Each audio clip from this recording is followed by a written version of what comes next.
Hola, bienvenidos sean todos ustedes a su canal Déjate Leo. Mi nombre es Yasira y me siento sumamente agradecida y honrada con su presencia en este lugar. Aquí van a encontrar lecturas de maravillosos libros que motivarán su mente e inspirarán su corazón. La intención número 1, la más pura y la esencia de este espacio es que seamos más leyendo. Les agradeceré que se suscriban a este canal activando la campanita y si ustedes disfrutan de estas narraciones, por favor regálenos un like a cada audio porque de esta manera apoyan el desarrollo del espacio y dan a conocer a YouTube de que el contenido del mismo es algo de su agrado. Les voy a invitar también a que me contacten si es que ustedes escriben y desean dar a conocer sus letras. Por favor envíenme un email, nos podemos organizar y yo, si ustedes gustan, podré leerlas. Continuamos con este libro, maravillosa novela de la autora Mary Shelley, Frankenstein o El moderno Prometeo. Pónganse cómodos y déjenles leo.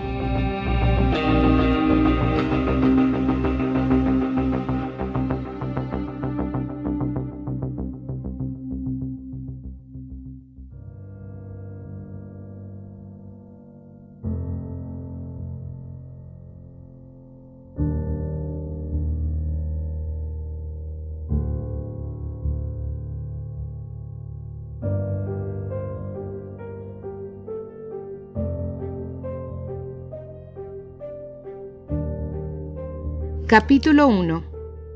Soy ginebrino de nacimiento y mi familia es una de las más distinguidas de la República. Mis antepasados fueron consejeros y síndicos durante muchos años y mi padre ejerció diversos cargos públicos que le reportaron honores y gran reputación. Quienes le conocían lo respetaban por su integridad y la incansable atención que deparaba el ámbito público. Pasó su juventud dedicado por completo a los asuntos de su país y solo al llegar los años de madurez pensó en casarse y otorgar al Estado unos hijos que le permitieran llegar y legar sus virtudes y su nombre a la posteridad. Las circunstancias que propiciaron su matrimonio son un buen ejemplo que ilustra su personalidad y por eso creo adecuado relatarlas. Uno de sus mejores amigos era un comerciante que, tras haber gozado de una situación económica floreciente, cayó en la pobreza debido a un enorme cúmulo de fatalidades. Este hombre, que se llamaba Beaufort, era de natural orgulloso e inflexible y no pudo soportar vivir en la miseria y el olvido en el mismo país donde en el pasado había destacado por su rango y magnificencia. Pagó sus deudas con la mayor dignidad y se retiró con su hija a la ciudad de Lucerna, donde vivió en el anonimato y en la más absoluta ruina. Mi padre profesaba en Beaufort una amistad sincera y lamentó muchísimo que se retirara en esas circunstancias tan desafortunadas. También deploró perder su compañía y decidió ir en su busca para procurar convencerlo de que volviera a incorporarse al mundo, a los negocios, con la determinación de su crédito y su asistencia. Beaufort había tomado medidas muy efectivas para ocultarse y por eso mi padre tardó 10 meses en descubrir su paradero. Exultante por su hallazgo, acudió sin demora a la vivienda, situada en una calle indigna cerca del Reus. Al cruzar el umbral, tan solo la pobreza y la desesperación le dieron la bienvenida. Beaufort había salvado de la ruina una suma muy exigua de dinero, suficiente para mantenerse durante unos meses mientras esperaba conseguir un empleo respetable en alguna empresa comercial. El tiempo que pasó sumido en la inactividad le volvió más taciturno y la reflexión solo le sirvió para acrecentar sus penas.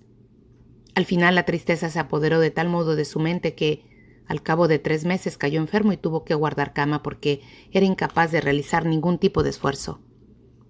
Su hija lo cuidó con la más abnegada ternura, pero la muchacha veía a una desesperación que su pequeño ingreso menguaba con rapidez y que no disponía de otros recursos para subsistir.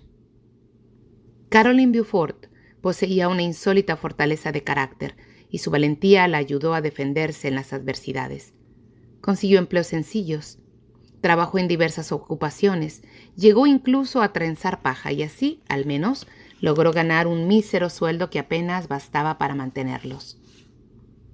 Transcurrieron varios meses. El padre empeoró y la muchacha decidió dedicar todo su tiempo a cuidar al hombre.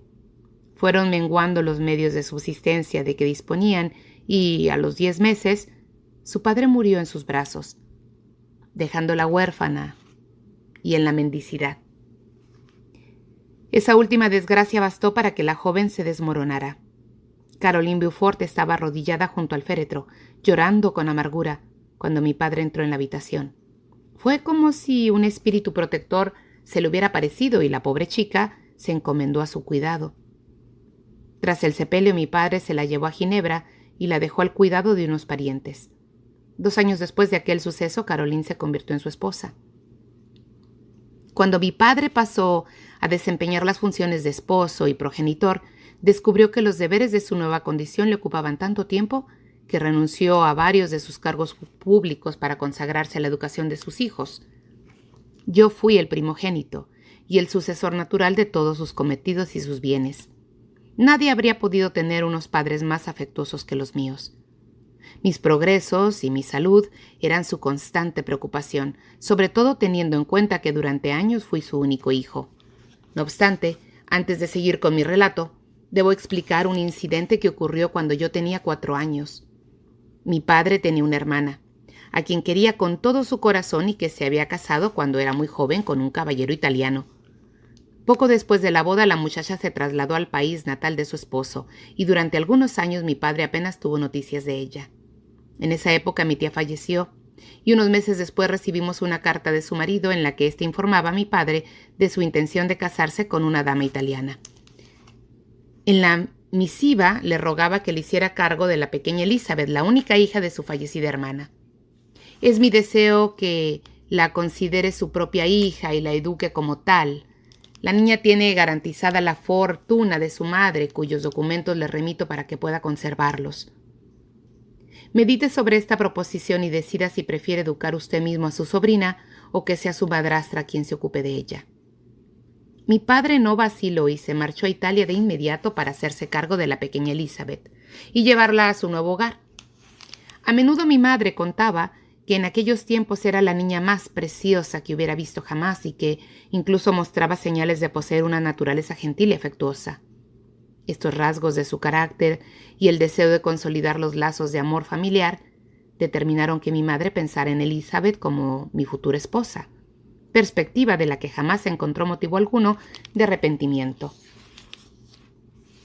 A partir de entonces, Elizabeth Lavenza se convirtió en mi compañera de juegos y a medida que fuimos creciendo en mi amiga.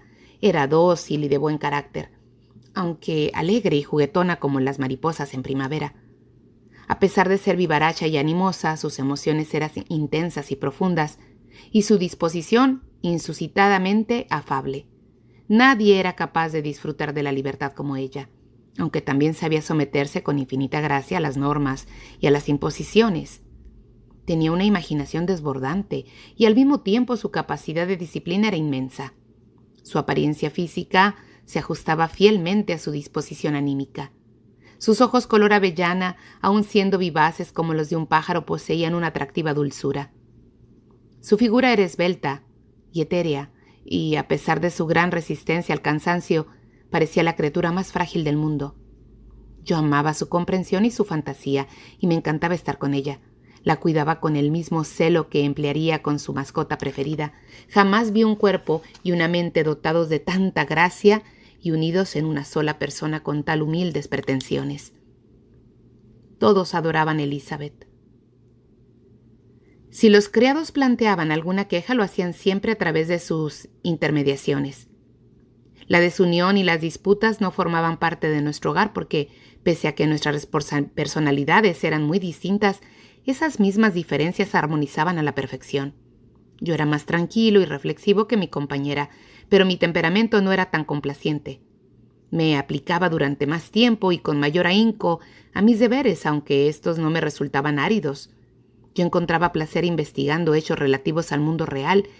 Ella, en cambio, se desencantaba con las creaciones etéreas de los poetas. El mundo era un tremendo secreto que yo deseaba descubrir. Para ella, en cambio, era una fiesta que brindaba a los demás adornándola con fantasías propias. Mis hermanos eran mucho más jóvenes que yo. No obstante, contaba con un amigo entre mis compañeros de clase que compensaba tal deficiencia. Henry Clerval era el hijo de un comerciante de Ginebra, amigo íntimo de mi padre. Era un chico de singular talento y fantasía. Recuerdo que con solo 9 años escribió un cuento de hadas que causó delicia y admiración entre todos los compañeros. Sus preferencias en el estudio eran los libros de caballería y las novelas de amor. Recuerdo que de muy jóvenes salíamos y solíamos representar obras que él escribía basándose en sus libros favoritos, cuyos principales personajes eran Orlando, Robin Hood, Amadis y San Jorge. Mi juventud no podía transcurrir con mayor felicidad. Mis padres eran indulgentes y mis compañeros me obsequiaban con su amistad. Nunca nos obligaron a estudiar. Nos proponían un determinado objetivo y era la búsqueda lo que nos incentivaba a proseguir los estudios. Gracias a este método, y no a la emulación, cultivamos nuestro interés por el estudio. A Elizabeth no la obligaron a dedicarse al dibujo para que sus amigas no pudieran avejentarla, sino que formaron en ella el deseo de complacer a su tía representando algún paisaje idílico de su propia creación. Aprendimos latín e inglés para poder leer textos en esos idiomas y, como no nos habían hecho aborrecer el estudio mediante castigos, nos aplicábamos y divertíamos mientras que los demás niños daban esforzados estrechos para hacerlo. Quizá no leímos tantos libros ni aprendimos idiomas con tanta rapidez como los jóvenes que siguen las enseñanzas tradicionales, pero los conocimientos adquiridos quedaron grabados en nuestra memoria de un modo indeleble. Incluso a Henry Clerval en nuestro círculo familiar, porque siempre estaba con nosotros. Ambos fuimos juntos a la escuela y rara era la tarde que no pasaba en casa. Clerval era hijo único y no tenía compañía. Por eso a su padre le encantaba que se relacionara con gente de su edad y que viniera a vernos. Por nuestra parte, la felicidad no era completa cuando Clerval se hallaba ausente. Me causa placer recrearme en los recuerdos de la infancia, antes de que la desgracia tiñera mis pensamientos y trocara las brillantes perspectivas de ser útil a la humanidad en lúgubres y pobres reflexiones sobre mí mismo. Sin embargo, al esbozar el retrato de mi primera juventud no debo omitir la explicación de los acontecimientos que desembocaron, por culpa de mis atolondrados pasos, al relato postrero de mis desgracias. Cuando pretendo explicarme el origen de esta pasión que gobernó mi destino a partir de entonces, descubro que surgió como un río mortaz de unas fuentes innovables y olvidadas, y que, al crecer su cauce, llegó a convertirse en el torrente cuyo curso me arrebató toda esperanza e ilusión.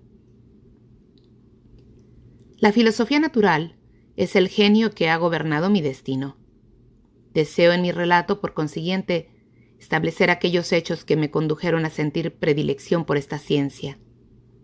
Cuando tenía 13 años, fuimos todos en viaje de placer al balneario que hay cerca de Thonon, pero las inclemencias del tiempo nos obligaron a permanecer confinados un día en la posada. Allí encontré por casualidad un ejemplar de las obras de Cornelio Agripa. Lo abrí con desgana. Pronto quedé subyugado por la teoría que intenta demostrar y los maravillosos hechos que describe. Me pareció que una nueva luz iluminaba mi mente como la alborada, y lleno de alegría comuniqué mi descubrimiento a mi padre. Destacaré, llegados a este punto, la inmensa variedad de maneras con que los maestros pueden dirigir la atención a sus alumnos hacia conocimientos útiles y que, sin embargo, descartan de raíz. Mi padre miró por encima la cubierta del libro y dijo: «Ah, Cornelio Agripa. Querido Víctor, no pierdas el tiempo con eso, es una sarta de estupideces».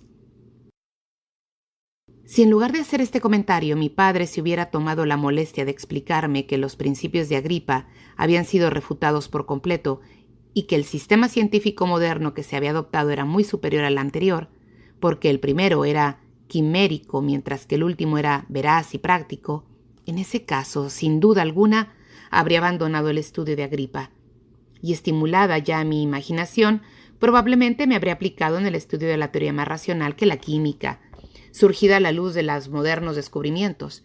Incluso es posible que la connotación de mis ideas jamás hubiera recibido el impulso fatal que condujo a mi ruina.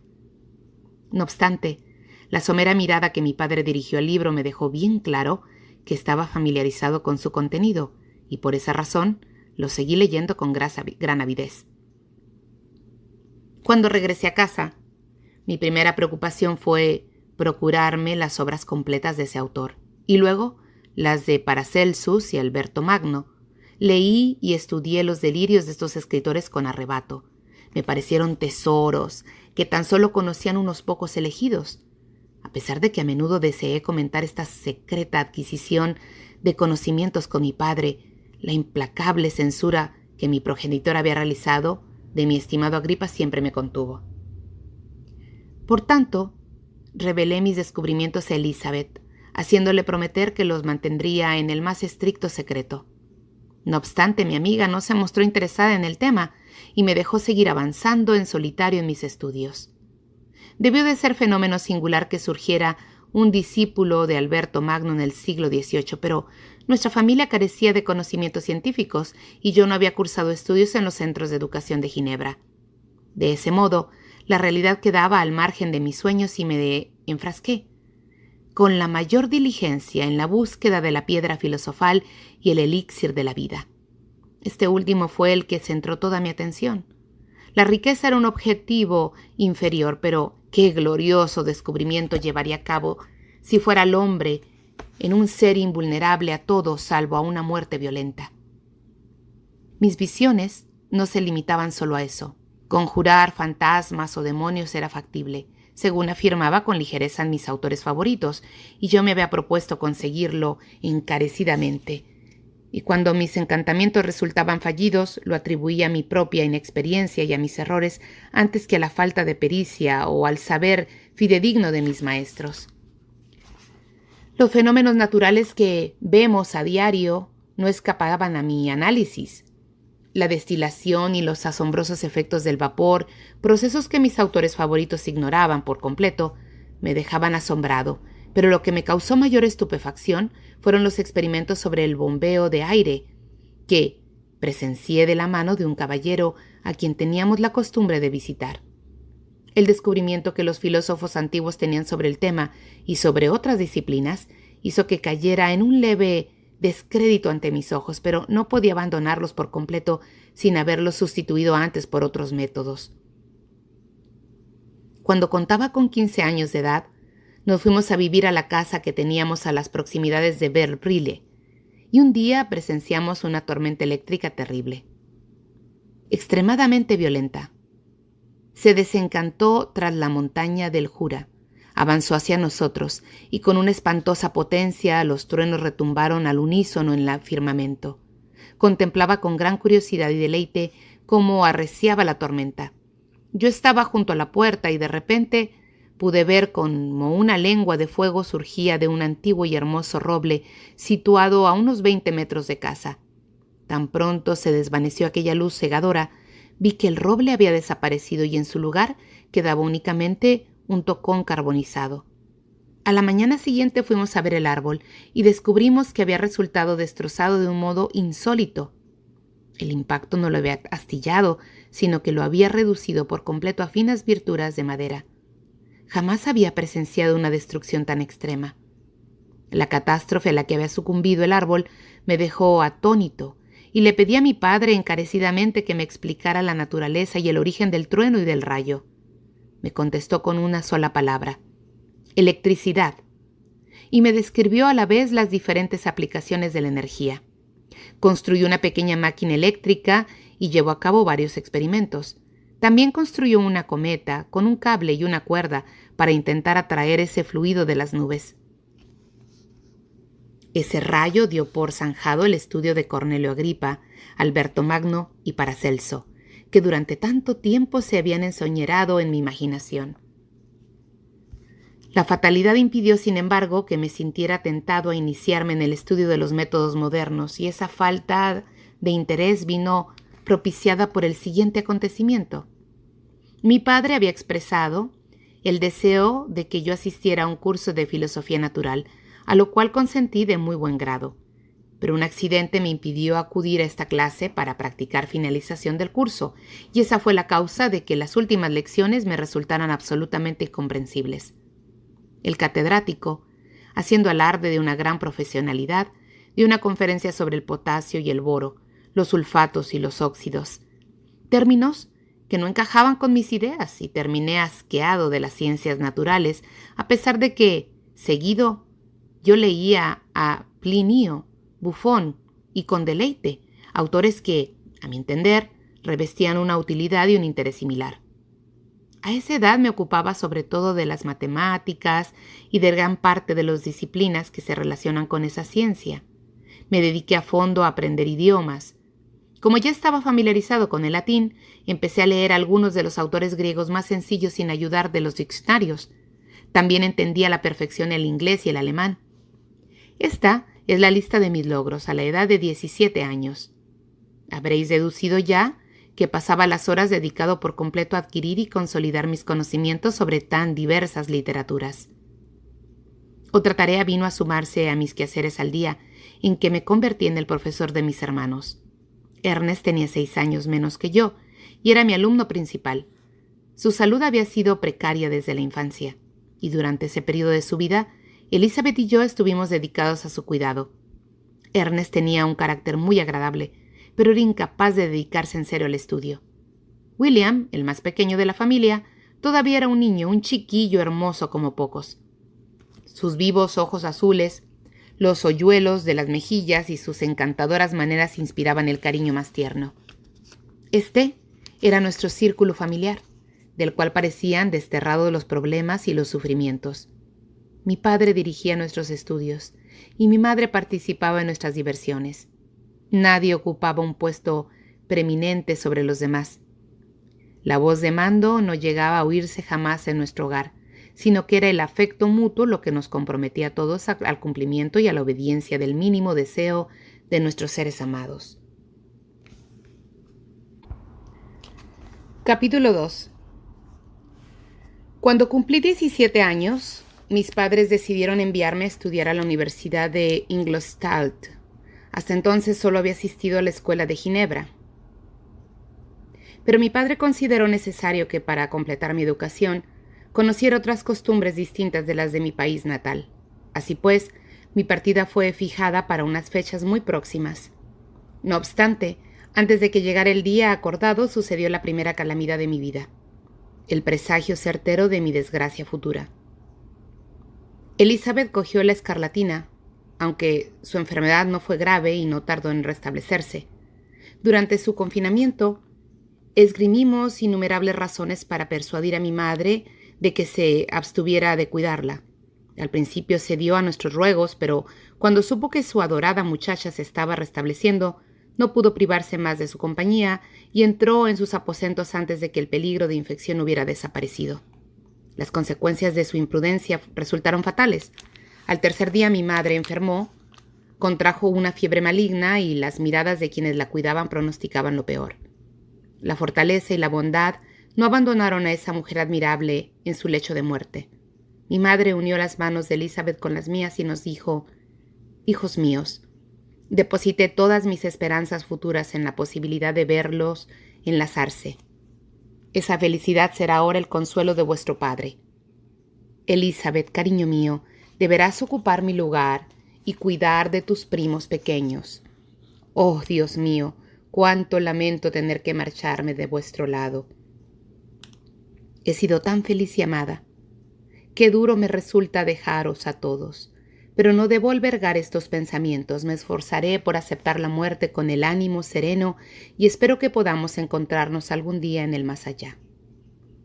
Murió en paz, y su semblante expresaba cariño aún bajo el velo de la muerte. No es necesario que describa los sentimientos de aquellos cuyos lazos más queridos se ven desgarrados por el más irreparable de los daños, el vacío que cubre el alma y la desesperación que asoma al rastro. Ha de transcurrir mucho tiempo antes de que nuestra mente se persuada de que ella, a quien veíamos cada día y cuya existencia misma parecía formar parte de la nuestra, se ha marchado para siempre, que el brillo de la mirada amada se ha extinguido y que el sonido de aquella voz tan familiar y querida al oído ha sido silenciado y jamás volverá a oírse. Tales son las reflexiones de los primeros días, pero cuando el pasado del tiempo confirma la realidad de la desgracia, da comienzo la auténtica amargura de la pena. ¿Quién no ha experimentado cómo esa ruda mano se lleva a algún ser querido? ¿Para qué describir un dolor que todos hemos sentido y que nos vemos obligados a seguir sintiendo? Finalmente, llega un día en que el sufrimiento es más bien un producto de la indulgencia que de la necesidad, y la sonrisa que se dibuja en los labios, aunque pueda considerarse sacrílega, aflora sin disimulo. Mi madre estaba muerta, pero nosotros teníamos que cumplir con nuestro deber. Debemos seguir nuestro camino y comprender que somos afortunados mientras que nos quede alguien que la muerte no nos haya arrebatado. Mi viaje a Ingolstadt, pospuesto a raíz de los anteriores acontecimientos, volvió a programarse. Con todo, mi padre me concedió unas semanas de respiro. Fue una época que viví con gran tristeza. La muerte de mi madre y mi precipitada marcha empañaron nuestros ánimos, pero Elizabeth procuró que nuestro hogar recuperara la alegría. Desde la muerte de su tía, una mayor fuerza de energía dominaba sus pensamientos. Estaba resuelta a cumplir con sus obligaciones con la mayor precisión y sentía que el deber más imperioso, el de hacer felices a su tío y sus primos, había recaído sobre ella. Me ofrecía consuelo, divertía a su tío, instruía a mis hermanos. Nunca la había visto tan encantadora como en esos momentos, dedicada por completo a contribuir a la felicidad de los demás y olvidada de todo de sí misma. El día de mi partida llegó al fin. Me había despedido de todos mis amigos, salvo de Clerval, que pasó la última noche con nosotros. Mi amigo se lamentó por amargura de no poder acompañarme. Su padre se había mostrado inflexible ante la idea de que se marchara, dado que deseaba hacerle socio del negocio de acuerdo con su teoría favorita, según la cual el aprendizaje era superfluo para el comercio en la vida cotidiana. Henry poseía una mente refinada, no tenía ningún deseo de vivir ocioso y le complacía la idea de convertirse en socio de su padre, pero creía que un hombre puede ser muy buen comerciante y poseer a su vez un espíritu cultivado. Estuvimos despiertos hasta muy tarde escuchando sus lamentaciones y repasando hasta el mínimo detalle de nuestro futuro. A la mañana siguiente me marché muy temprano. Elizabeth no pudo contener las lágrimas, que se debían, al pasar, que sentía por mi partida, pero también al hecho de que recordaba que su mismo viaje tenía que haberse realizado 3 meses antes, época en que la bendición de mi madre me había acompañado. Subí al Trilbury que debía llevarme y me sumí en pensamientos melancólicos. Yo, que siempre había vivido rodeado de amables compañeros dedicados a procurarse mutuas alegrías, ahora me encontraba solo. En la universidad a donde me dirigía, tendría que ser amigos y cuidar de mí mismo. Mi vida hasta entonces había sido recogida y familiar, y eso había despertado en mí una insuperable repugnancia hacia las caras desconocidas. Amaba a mis hermanos, a Elizabeth y a Clerval. Ellos eran mis bien amados rostros, que tan familiares me resultaban. Me sentía totalmente incapacitado para estar en compañía de desconocidos. En esos pensamientos andaba ocupado cuando inicié mi viaje, pero a medida que avanzaba el día, mi estado de ánimo fue mejorando y empecé a mostrarme más esperanzado. Deseaba con todas mis fuerzas adquirir conocimientos. A menudo en casa pensaba que resultaba difícil permanecer enjaulado en mí mismo en este sitio durante la juventud y anhelaba salir al mundo para conquistar el lugar que me correspondía en la sociedad. Ahora que se cumplían mis deseos, arrepentirse habría sido sin duda alguna una locura. Dispuse de mucho tiempo para reflexionar sobre estos temas y otros muchos durante mi viaje a Ingolstadt, que fue largo y fastidioso. Al final, la alta y blanca torre del campanario de la ciudad apareció con claridad ante mis ojos. Me apeé del Trilbury y fui conducido a mi solitario apartamento, en el que me acomodé para pasar la noche. A la mañana siguiente entregué mi carta de presentación y fui a ver a algunos de los principales profesores, entre los que destacaba el señor Krempe, catedrático de filosofía natural. El profesor me recibió con cordialidad y me hizo varias preguntas sobre mi conocimiento de las distintas disciplinas científicas que pertenecían a su asignatura. Mencioné, debo confesar que con inquietud y temblor, a los únicos autores que había leído sobre la materia. El profesor se me quedó mirando fijamente. ¿De verdad se ha dedicado a estudiar esas tonterías? Contesté afirmativamente. El señor Krempe siguió hablando aclaradora. Cada minuto, cada instante que ha desperdiciado con esos libros es un minuto o un instante perdido. Tiene la cabeza llena de métodos superados y nombres inútiles. Por el amor de Dios, ¿en qué tierra baldía ha vivido usted sin que nadie haya tenido la amabilidad de informarle de que esas fantasías de las que con tanto afán se ha embebido tienen 1000 años de antigüedad y son tan viejas que ya crían malvas? No me esperaba en estos tiempos de sabiduría y ciencia encontrarme con un discípulo de Alberto Magno y Paracelso. Estimado señor mío, debe comenzar sus estudios partiendo de cero. Tras su discurso, el catedrático escribió una lista de varios libros que versaban sobre filosofía natural y que quería que yo adquiriera, y se despidió de mí después de mencionar que a principios de la semana siguiente tenía el propósito de iniciar el curso de conferencias sobre filosofía natural y sus aspectos más generales, y que el señor Wildman, uno de sus colegas, disertaría sobre química los días que él faltaría. Regresé a casa no del todo decepcionado porque ya hacía tiempo que consideraba inútiles aquellos autores que el catedrático había condenado con tanto ardor. Sin embargo, no me apetecía estudiar los libros que compré siguiendo sus indicaciones. El señor Krempe era un hombrecito achaparrado con una voz ronca y un semblante repulsivo, cualidades que, como es lógico, no me predispusieron a favor de su doctrina. Por otro lado, las tesis de la filosofía natural moderna me inspiraban un profundo desprecio. Eran tiempos muy distintos a aquellos en que los maestros de la ciencia buscaban la inmortalidad y el poder. Sus objetivos, aunque estériles, eran grandiosos. Pero ahora el panorama había cambiado. La ambición del investigador parecía limitarse a aniquilar aquellas expectativas en que se había basado fundamentalmente mi interés, un interés por la ciencia. Se me exigía que cambiara unos sueños de infinita grandeza por unas realidades de insignificante valor. Tales fueron mis pensamientos durante los 2-3 primeros días, que pasé casi en soledad.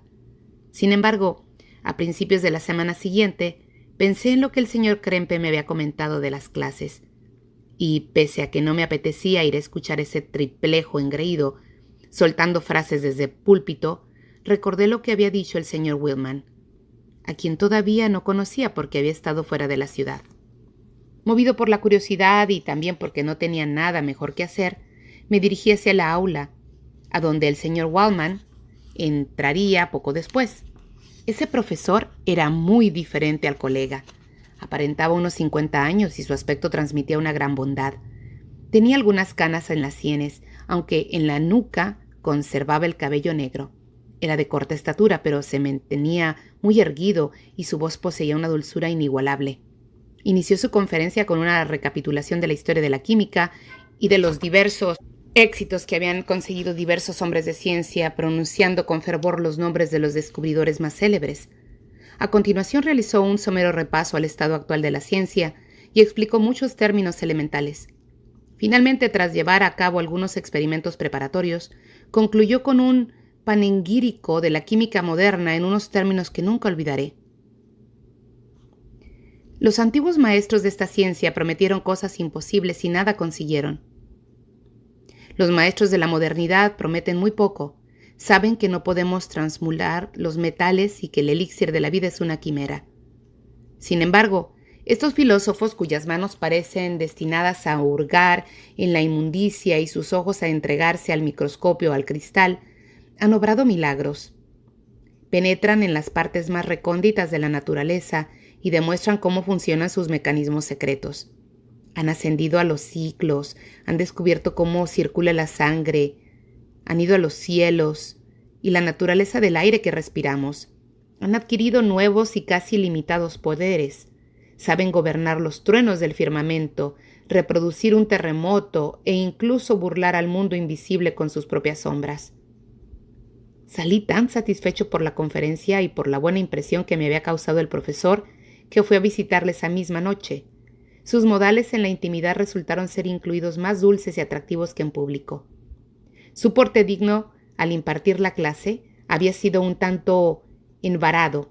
En cambio, en su casa, hizo alarde de una gran cordialidad y simpatía. El señor Waldman Escuchó atento el breve relato que le hice de mis estudios y sonrió ante la mención de los nombres de Cornelio Agripa y Paracelso, aunque sin el desprecio que el señor Krempe había mostrado.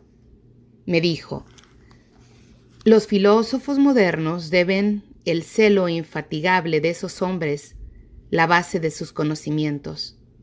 Nos legaron una tarea mucho más sencilla: dar nuevos nombres, organizar y clasificar de forma conexa unos datos que, en buena medida, ellos sacaron a la luz. El trabajo de esos genios, aunque siguiera caminos erróneos, contribuyó en última instancia al decidido avance de la humanidad. Escuché sus aseveraciones, que el científico realizó sin ninguna clase de presunción o amaneramiento, y luego añadí con singular fremencia que había terminado con mis prejuicios contra los químicos modernos. Aproveché entonces la ocasión para pedirle consejos sobre los libros que debía comprar. «Estoy contento de haber ganado un discípulo», dijo el señor Waldman, «y si su tenacidad en el trabajo se equipara a su capacidad, no pongo en duda su triunfo. La química es la rama de la filosofía natural donde mayores logros se han obtenido y se obtendrán. Por esta razón, me he dedicado a su estudio, aunque sin descuido, el resto de las disciplinas científicas. Resultaría ciertamente patético el químico que tan solo se limitara a esta parcela del saber humano. Si lo que desea usted es convertirse en un auténtico científico y no solo en un experimentador insignificante, le aconsejo que se dedique a todas las disciplinas de la filosofía natural, incluso las matemáticas. Me condujo a su laboratorio y allí me explicó el funcionamiento de diversas máquinas. Me dio unos cuantos consejos sobre los instrumentos que debía adquirir y me prometió que me dejaría utilizar los suyos cuando hubiera progresado. Progreso suficiente en mis conocimientos científicos como para no estropear sus mecanismos. Después de proporcionarme la lista de libros que le había pedido, me marché. De ese modo concluyó para mí un día memorable, que decidiría mi futuro distinto. Ese día se decidió el destino.